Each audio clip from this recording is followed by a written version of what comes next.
Tento rok oslavuje nezisková organizácia Daniela Krátkeho Pomôž deťom svoje 5. výročie.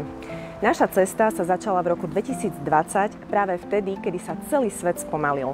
Bol to začiatok pandémie, obmedzenia pohybu, zatvorených škôl, aj keď sa viacerí stiahli, my sme sa rozhodli konať. Práve vtedy dlhodobá myšlienka podpory detí sa stala skutočnosťou. Myšlienka dať deťom šancu na pohyb, šport a zážitky.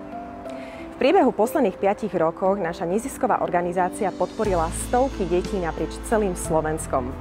Podporovali sme mimoškolské aktivity detí, krúžky, športové programy a taktiež ďalšie rôzne projekty.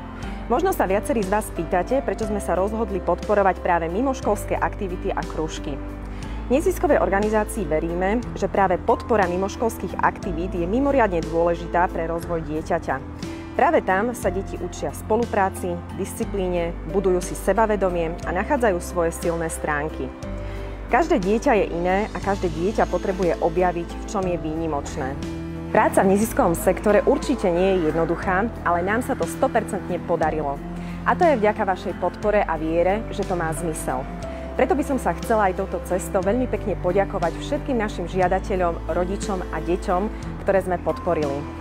Moje veľké ďakujem patrí aj zakladateľovi neziskovej organizácie Danielovi Krátkemu a samozrejme nesmiem zabudnúť ani na našich darcov a podporovateľov.